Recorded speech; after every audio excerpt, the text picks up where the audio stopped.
Shalom. Selamat malam Bapak Ibu yang dikasihi oleh Tuhan. Senang sekali ini Bible Class yang pertama ya di tahun ini.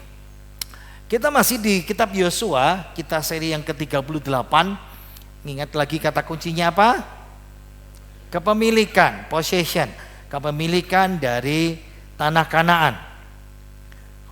Nah, ayat kunci mari kita baca sama-sama pasal 1 ayat yang ke-8, 2, 3. Janganlah engkau lupa memperkatakan kitab Taurat ini, tetapi renungkanlah itu siang dan malam, supaya engkau bertindak hati-hati sesuai dengan segala yang tertulis di dalamnya.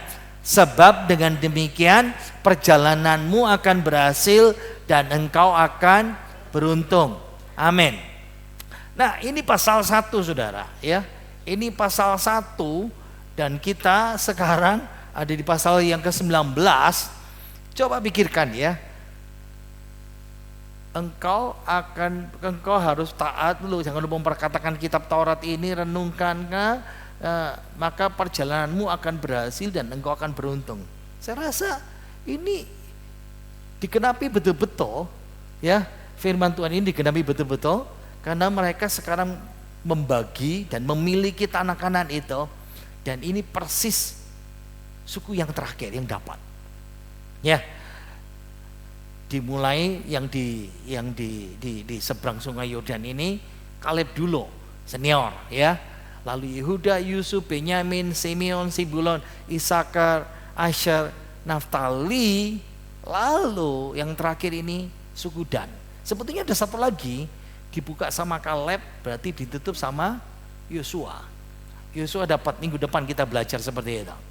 Nah, tapi kalau bicara soal suku, mereka berhasil untuk menduduki dan memiliki negeri itu.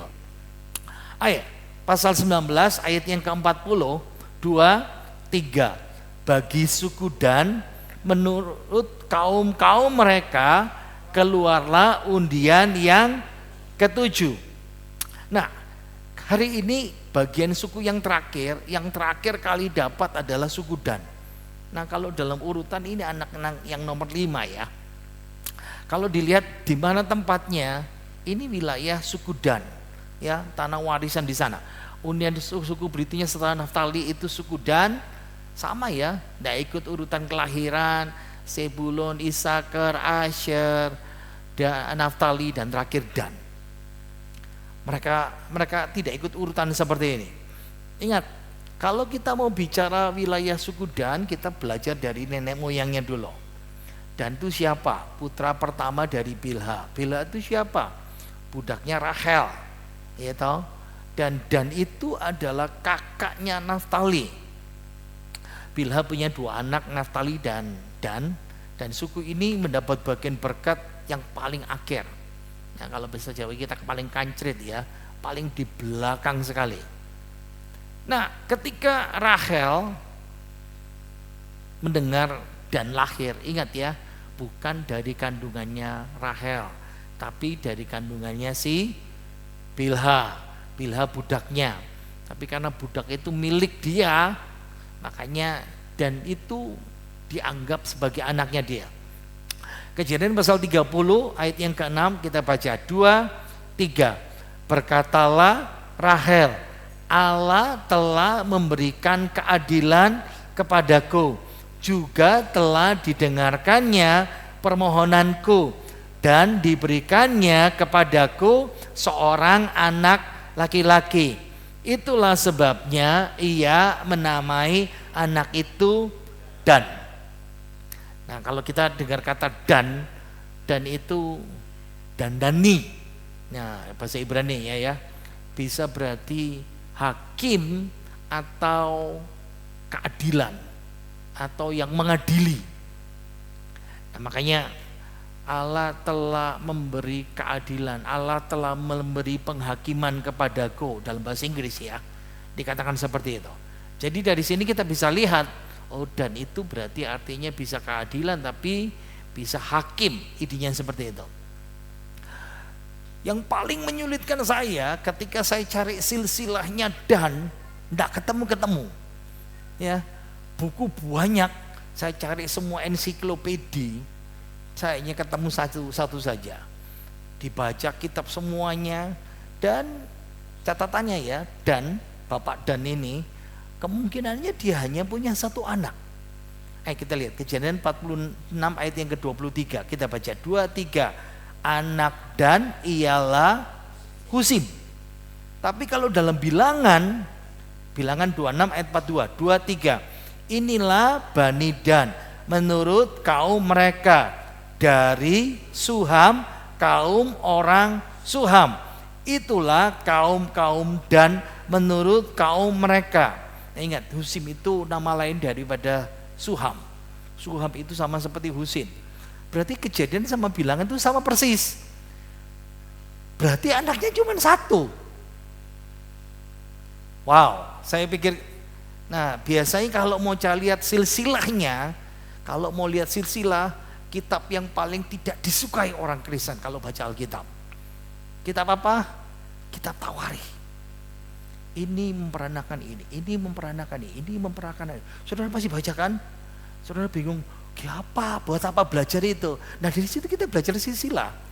Nah tentang patriark suku Dan ini tidak ada yang tercatat. Biasanya kalau saudara mau cari silsilahnya siapa, cari aja, diurut aja di kitab Tawarikh, diurut ya. Misalnya anaknya si dari Adam, urutannya ya. Lalu turunannya si Nuh, semuanya, Abraham, keluarganya, family tree-nya itu paling gampang dicari di sana. Tapi saudara saya tidak akan bisa menemukan dalam kitab Tawarikh itu. Catatannya hilang atau sengaja tidak dicatat. Nah, itu yang menyulitkan ya. Nah, makanya timbul berbagai spekulasi. Dan salah satu spekulasi yang paling santer di antara para ahli teologi ya, mengatakan seperti ini. Kemungkinan, nah itu katanya, ingat ya, kemungkinan. Jadi tidak tahu benar apa enggak. Tapi beberapa ahli teologi mengatakan mungkin Yudas Iskariot itu dari suku Dan. Nah, ada yang berkata begitu. Ya, ingat ya, ini cuman kemungkinan. Tidak tahu apa benar apa enggak. Tapi ini the lost tribe of Israel. Suku Dan itu hilang. Di Tawarikh tidak ada catatannya. Lalu di kitab yang paling akhir, Tawarikh kan silsilah ya. Ya, itu namanya Tawarikh. Itu bahasa Indonesia kan lihat genealogi, urut-urutan silsilah itu. Tapi di kitab terakhir Wahyu, suku Dan itu tidak ada di daftar. Ada 12 suku Israel yang dimeteraikan. Tidak ada suku Dan di situ. Wow. Nah, ini berarti ada erat kaitannya dengan doa berkat dari papanya di sini. Jadi waktu papanya namanya Yakub yang punya 12 anak itu, 12 anak dipanggil mau meninggal, papanya ngasih doa berkat, dan kita kan lihat belajar semuanya kan pembagian ini. Kita lihat. Suku Dan dapat berkat apa? Kejadian 49, 16, 17, 18, 2, 3. Adapun Dan ia akan mengadili bangsanya sebagai salah satu suku Israel. Semoga Dan menjadi seperti ular di jalan, seperti ular beludak di denai yang memagut tumit kuda, sehingga penunggangnya jatuh ke belakang. Aku menanti-nanti keselamatan yang daripadamu ya Tuhan. Nah, makanya doa papa yang terakhir ini yang paling penting. Aku menanti-nantikan keselamatan. Kalau baca ayat 17 ya, ular beludak di denai. Apa itu denai? Nah, saya kasih saudara versi bahasa Indonesia sehari-hari. Ayat 17, engkau seperti ular di pinggir jalan. Oh, berarti di denai, gitu. Di denai, di tepi lorong. Ular berbisa di tepi lorong yang memagut tumit kuda. Nah, ayat 18, ya Tuhan, keselamatan yang kau berikan itulah yang ku nanti-nantikan. Makanya kalau mau tahu bannernya suku Dan, ya ular. Nah, kira-kira kalau saudara dikasih nama julukan Ulo, wah itu orang Jawa ya kita ya. Kita orang Jawa kalau dengar Ulo, wah itu tidak enak saudara ya. Dan itu hakim, menghakimi ya. tenang. Nah lihat ya, Yakub itu menyebut dan itu sebagai ular di jalan. Berarti mengadakan teror ya, melukai lawan secara mematikan. Nah, ingat ya, kita kan lihatnya depan, ular kan di bawah, langsung dipaku cep. Nah seperti itu ya. Nah, Ibraninya pakai kata nahas. Nahas itu bukan berarti ular di tengah rumput, tapi hewan melata yang racunnya sangat berbahaya.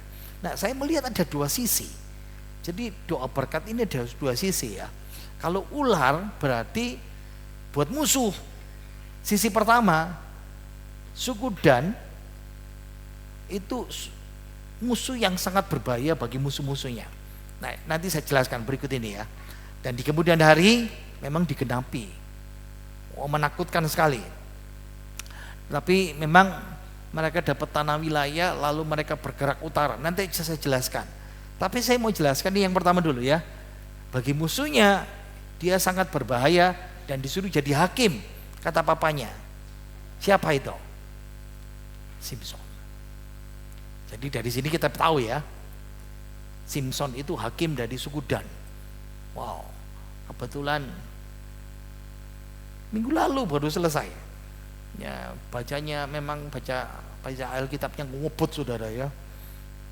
Minimal 5 pasal satu hari. Dengar ceritanya Simson ini merobeknya mudah sekali. Nah, sisi yang kedua, suku Dan seharusnya memberi keadilan. Ya, ingat ya, namanya hakim. Tapi suku ini seperti ular, pengkhianat. Melakukan pengkhianatan. Kenapa? Karena sesudah kitab Yosua muncul namanya kitab hakim-hakim. Dan suku ini yang pertama kali menyembah berhala. Jadi kalau sudah baca kitab hakim-hakim, nah dari sini lihat ya, ayo kita baca ayatnya Hakim-Hakim 18 ayat 30. 2, 3. Bani Dan menegakkan bagi mereka sendiri patung pahatan itu. Lalu siapa? Yonatan bin Gersom bin, berarti cucunya siapa? Cucunya Musa. Bersama-sama dengan anak-anaknya menjadi imam bagi suku Dan, sampai penduduk negeri itu diangkut sebagai orang buangan. Berarti ini cucunya Musa saudara, yang jadi imam di suku Dan mendirikan patung penyembahan berhala ini. Dan ini yang kita bisa lihat ya, di zaman Raja Yerobeam masih tetap ada di sana. Ini tempat altarnya, apa nih, golden calf itu, apa, anak lembu emas didirikan di sini tuh. Nah, memang seperti sebelumnya ya, dalam kitab Wahyu seperti saya bilang tadi tuh, 12.000 saksi dari 144.000 saksi dari 12 suku Israel, suku Dan hilang namanya. Makanya saya melihat ini antisipasi papanya ya. Ayo baca yang warna kuning. 2, 3. Aku menanti-nantikan keselamatan yang daripadamu ya Tuhan. Berarti di masa depan secara eskatologis keselamatannya diantisipasi. Memang agak sulit untuk bisa memahami apakah suku ini diselamatkan. Makanya spekulasinya banyak sekali. Ditawarin enggak ada. Di kitab Wahyu enggak ada. Nah, makanya kalau saudara belajar belajar akhir zaman, saudara akan lihat beberapa sarjana Alkitab mengatakan antikris dari suku Dan, katanya begitu. Tapi sulit ya, Yudas, antikris terlalu banyak. Ayo kita lihat batas wilayah mereka ya. Yang di timur ada suku Efraim, ada suku Manasye. Yang di selatan ada Yehuda, ada Filistin di situ. Yang di utara ada suku Manasye, dan di baratnya itu laut seperti itu. Ayo kita baca sekarang ayatnya ya, pemilik wilayah mereka. 2, 3. Daerah milik pusaka mereka ialah Sora, Estaol, Ir, Semes, Saalabin, Ayalon, Yitla, Eron, Timna, Ekron, LTK, Gibeton, Baalat, Yehud, Beneberak, Gatrimon, Meyarkon, dan Rakon bersama-sama dengan daerah di seberang Yafo. Kalau saudara baca-baca ini, kalau baca kitab Hakim, banyak nama itu muncul ya, seperti itu. Nah sekarang ayat 41 ada kata namanya Sora. Sora itu di kaki kota ya, ini Bukit Yudea di kakinya di situ ya. Nah kota ini kalau sekarang diidentifikasi bekas desa Sara yang sekarang disebut Tel itu tempat tinggi ya, Tel Sora. Nah, Sora ini terletak di puncak bukit yang menghadap lembah Sorek seperti itu. Jadi kalau sekarang sisa-sisanya ini yang kelihatan ini, saya ambil dari biblewatch.com, itu nolong sekali ya. Ada beberapa tempat-tempat yang bisa yang dikunjungi arkeologi yang menolong orang-orang yang seperti saya yang belajar seperti itu.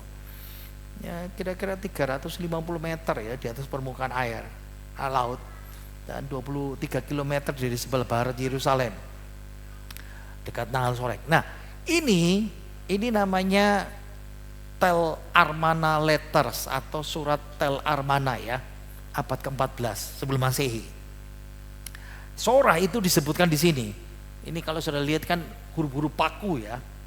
Nah ceritanya seorang ratu Kanaan di salah satu negara kota, ingat ya, kota itu disebut negara kota. Ada kota namanya Bet-Semes. Bet-Semes ini akhirnya dimiliki orang suku Dan kan ya. Nah, dia mengadu kepada Firaun Mesir Amenhotep ketiga, kedua putraku milikilu Raja Geser hampir dipukul mati oleh Apiru. Ditulis di situ huruf paku ini ya. Nah, Apiru itu bandit lokal saat mengunjungi Ayalon dan Sora seperti itu. Dari sini kita bisa paham, berarti Sora ini sebelum dimiliki orang Israel ditaklukkan, dimiliki oleh seorang ratu yang memiliki tempat itu. Nah kalau mau lihat petanya, mungkin saudara kan lihat tempat ini langsung, yang suka baca Alkitab langsung sudah nyantol dengan kata Emmaus. Ingat ya Emmaus ya, khotbah kemarin awal tahun itu. Lalu ada kata Timna, Ekron. Ceritanya siapa itu? Simpson. Nah di situ ya. Estaol, Sora yang kita dengar sekarang. Sumur di Lehi itu Simpson lagi kehausan seperti itu.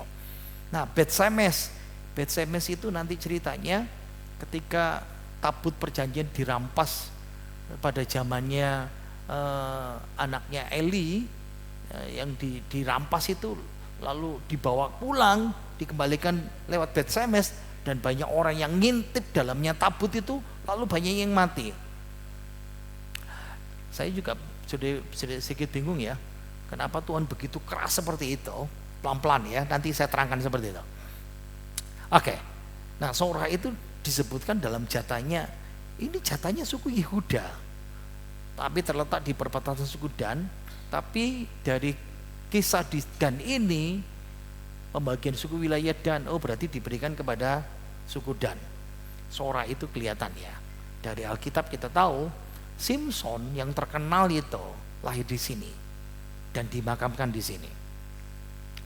Beberapa tahun kemudian setelah zaman Hakim-Hakim, lalu zamannya raja pertama Saul, lalu Daud, dan berikutnya Rehabeam. Nah, kota ini lalu dibentengi sama Rehabeam seperti itu. Nah, kalau lihat ke sana, ya, saudara sedikit bisa membayangkan ini reruntuhan kota kuno Sora, ada desa Arab di situ, terletak di bukit yang terjal seperti itu. Nah, saudara masih ingat zamannya Musa, Simpson mengendap-endap, lalu lihat ada singa di situ. Nah, saudara bisa sedikit membayangkan ya. Nah ini pintu masuk jalan setapak di sana, ada patung dan yang dibulet itu kayak berprestasi ya. Itu yang menunjukkan kepada makamnya si Simpson. Di mana makamnya Simpson seperti itu. Nah, biasanya orang dikubur di kuburan-kuburan batu yang seperti ini. Nah, kalau dari atas, nah itu kelihatan. Saudara lihat ya, yang kayak roti tawar dua ini. Nah ini makam kembar. Yang satu Simpson, yang satu papanya Manoah. Di situ. Jadi kalau dilihat dari atas, dari udara gambarnya seperti ini. Kalau sekarang makam ini dicat warna biru seperti itu. Ini makam itu ya. Nah jauh di belakang, nah sudah lihat ya, ini kota Bet-Shemesh, kota modern seperti Bet-Shemesh seperti itu. Nah kalau kita sedikit memperhatikan, nah di sini kita pernah dengar cerita ya, kalau pernah baca Alkitab, ingat orang tuanya Simpson, Manoah, dan istrinya kan mandul.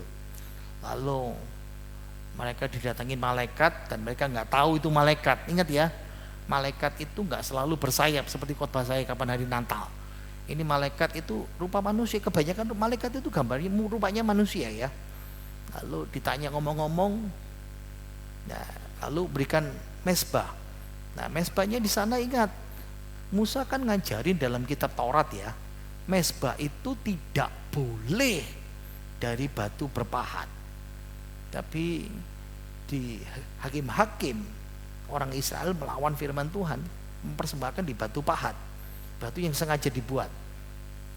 Jadi ini menurut sejarah ini mesbah atau altarnya Manoah yang mempersembahkan ternak di sini ya. Lebar itu 3 meter kali 2,5, tingginya 1,5 meter. Berarti segini saudara ya, 3 meter, panjang besar seperti itu. Kalau dari sisi lain kita bisa lihat seperti itu. Nah ayat 41 bicara ada namanya kota Ir-Shemesh. Ir atau Bet itu rumah ya, Bet-Shemesh, atau kalau bahasa Indonesia berarti ini rumahnya Dewa Matahari.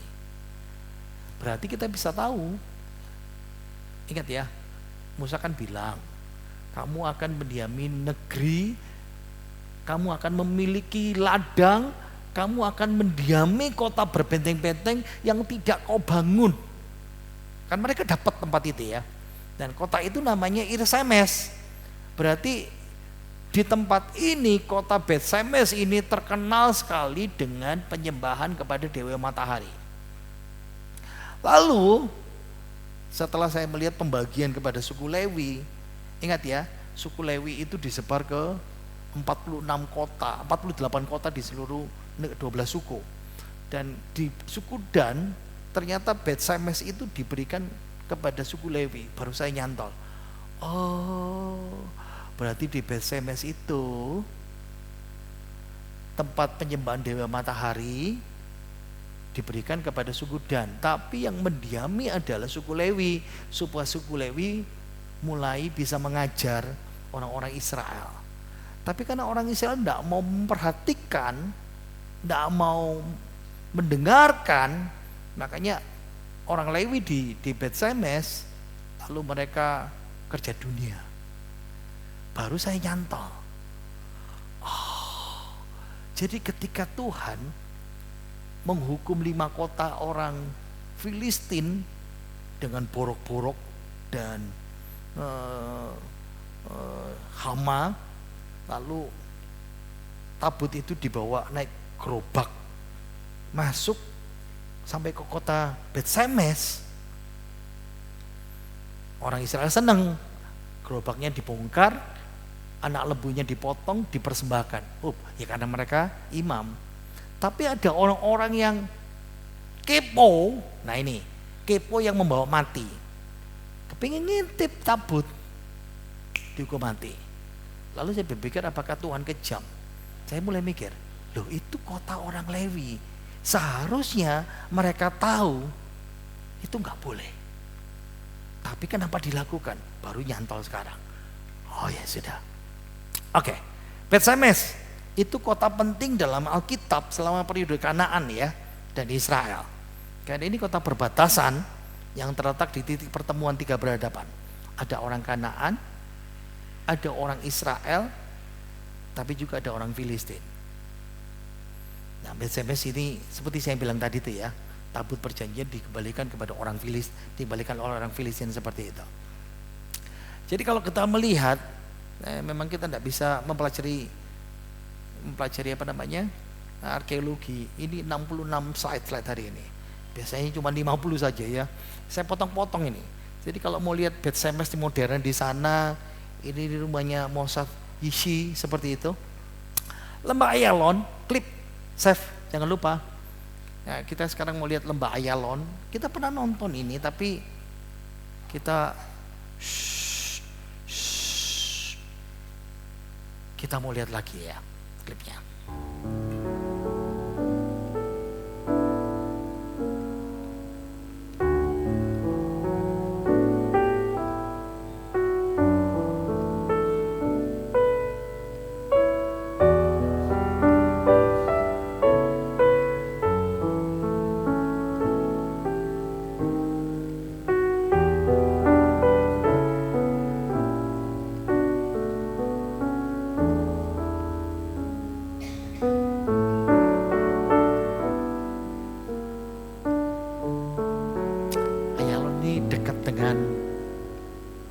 Gaza Utara ya.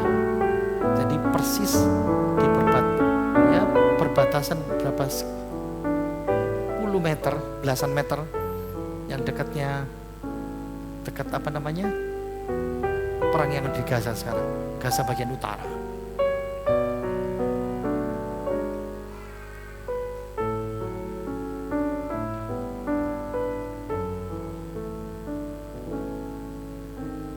Nah, ini reruntuhan kota Timna, namanya Tel Batas kalau sekarang ya, Kirbat Tibne seperti itu. Ayat 47, 2, 3. Karena daerah Bani Dan telah menjadi terlalu sempit untuk mereka, maka berjalanlah Bani Dan itu maju dan berperang melawan kota Lesem.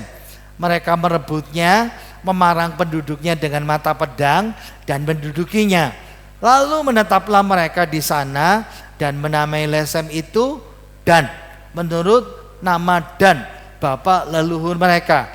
Itulah milik pusaka suku Bani Dan menurut kaum-kaum mereka, kota-kota tadi dengan desa-desanya.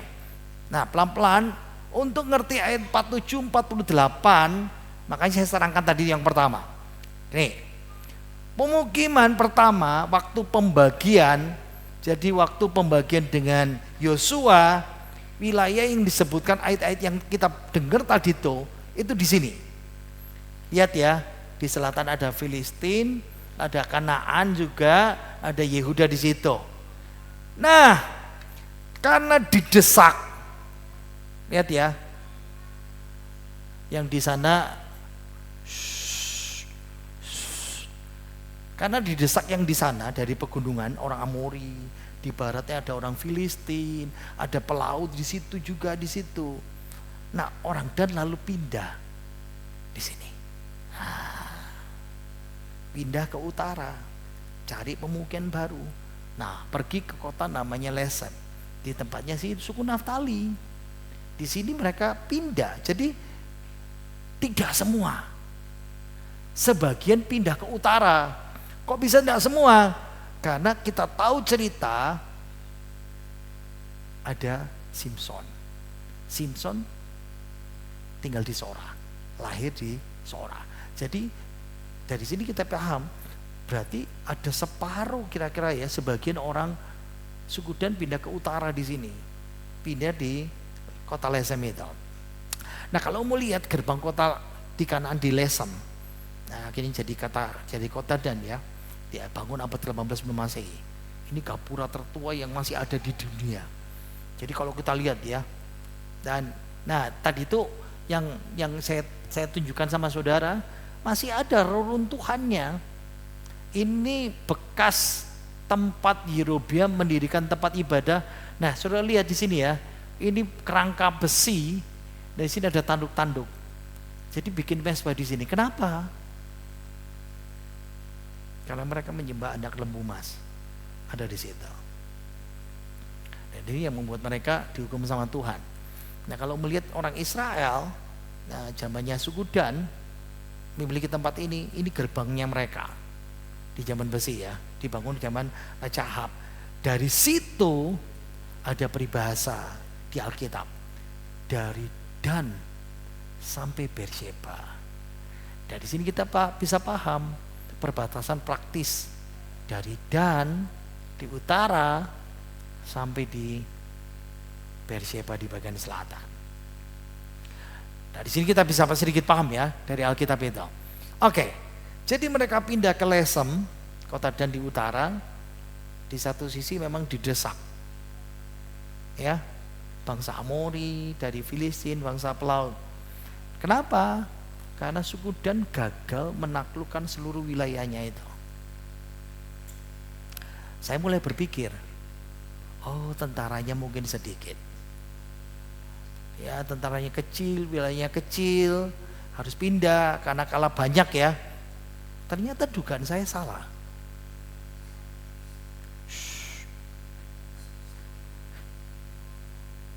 Ternyata dugaan saya salah. Faktanya mereka punya banyak tentara. Dan lihat ya, urutannya jelas sekali. Coba lihat ya, kelihatan itu. Lihat ya, suku Dan urutan nomor 2. Nomor 1 suku Yehuda 74.000. Coba diurut ya, lihat angka depannya saja. Habis angka 7 berarti angka 6. Tidak ada lagi. Nomor 1 Yehuda tentaranya terbanyak. Nomor 2 suku Dan. Ini waktu keluar dari Mesir, ini pada waktu mau masuk tanah perjanjian. Orang Dan lebih bertambah 1.700. Berarti saya mikir gini, berarti dugaan saya salah. Bukan karena tentaranya sedikit, salah besar. Tentaranya terbanyak nomor 2. Kok bisa kalah? Jawabannya cuma satu, malas berjuang. Gak mau perang, cari yang mudah. Makanya kenapa mereka pindah ke Lesem. Itu kota yang tidak dijaga, kota yang dari pusat jauh, kota yang negara orang Amori, yang kalau sesama Amori negara yang paling jauh, yang tinggal di selatan memang jelek tapi lebih baik karena dekat dengan Bait Allah ya. Tapi yang di utara jatuh kepada penyembahan berhala. Dari sini kita bisa paham ya, apa yang kita bisa pelajari sekarang. Jauh dari Tuhan, rohani pasti turun. Ya, jauh dari Tuhan, rohani pasti turun. Tapi ada satu lagi penerapan buat kita buat kita semuanya ya. Amsal pasal 6 ayat 9, 10 dan 11. 2, 3. Hai pemalas, berapa lama lagi engkau berbaring? Bilakah engkau akan bangun dari tidurmu? Tidur sebentar lagi, mengantuk sebentar lagi, melipat tangan sebentar lagi untuk tinggal berbaring. Maka datanglah kemiskinan kepadamu seperti orang penyerbu, dan kekurangan seperti orang yang bersenjata. Saya menemukan dari ayat sini buat suku Dan buat kita juga ya. Pertama, orang malas itu sulit memulai pekerjaan. Wilayah kami besar, musuh kami banyak, malas. Egois dan picik. Musuh kami lebih besar. Tapi tunggu dulu, tentara kami itu banyak loh. Selalu punya alasan untuk menolak kerja keras, cari yang gampang, dilesem aja. Dan selalu merasa tidak puas dan kurang terus. Apakah kita termasuk seperti ini?